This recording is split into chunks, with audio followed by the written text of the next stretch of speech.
Alors, je vous présente Léo, qui a 6 ans. Il présente un trouble du spectre de l'autisme qu'on appelle aussi TSA. C'est un petit garçon curieux, enjoué, mais il a beaucoup de difficultés à fonctionner à l'école. Son enseignante mentionne qu'il ne comprend pas bien les consignes et qu'il est anxieux lorsqu'il y a un changement dans l'horaire. À la récréation, il tente de jouer avec les autres, mais il est maladroit, il bouscule ses pairs ou il ne partage pas le matériel. Parfois, les autres enfants trouvent ses comportements étranges. Par exemple, Léo peut faire des crises dans des contextes bruyants comme lors du dîner. Saviez-vous que les élèves comme Léo représentent plus du tiers des élèves en difficulté à l'école? Ces élèves présentent des grandes forces, mais malheureusement, l'environnement scolaire est peu compatible avec plusieurs de leurs caractéristiques. Alors, dans le cadre du projet pour des écoles inclusives TSA, l'équipe de recherche a collaboré avec des ergothérapeutes pour développer un modèle d'une école inclusive en s'appuyant sur les pratiques reconnues par la recherche en autisme.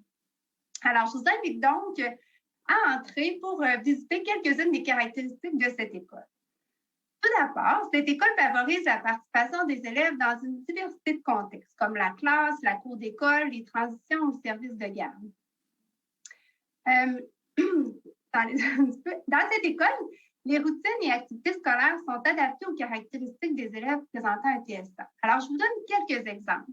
Tout d'abord, les activités intègrent les passions des élèves pour améliorer leur engagement et leur motivation. Les élèves pourraient donc avoir des occasions d'offrir de l'aide aux autres en lien avec un sujet qu'ils maîtrisent. Les routines sont aussi structurées. Les différentes étapes sont expliquées puis affichées pour créer un contexte plus prévisible puis rassurant pour les enfants. Les élèves bénéficient aussi d'un enseignement ciblé au niveau des habiletés sociales pour les aider à adopter des comportements positifs lors des travaux d'équipe ou dans le jeu avec les autres.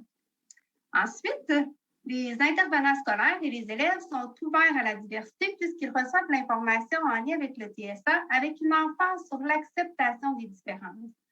Les enfants sont donc sensibilisés à comment interagir avec les élèves présentant un TSA. Une autre caractéristique, c'est que les modèles positifs sont offerts, ce qui veut dire que les élèves peuvent être jumelés avec des pairs compétents pour faciliter les interactions dans le jeu, à la récréation, par exemple. Finalement, au niveau de la classe et des espaces de jeu, il y a un soutien visuel qui est utilisé en complément aux consignes, aux explications verbales pour faciliter la compréhension.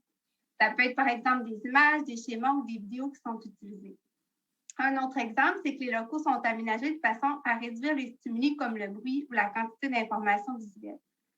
Alors, une première expérimentation du modèle a été réalisée avec une équipe école, puis notre constat, c'est que le modèle aide les intervenants scolaires à intégrer des stratégies simples dans leur quotidien, puis que les stratégies bénéficient non seulement à des élèves comme Léo, mais aussi à plusieurs autres élèves. Donc, le projet apparaît prometteur pour soutenir la création d'un milieu scolaire plus favorable à la participation d'une diversité d'élèves.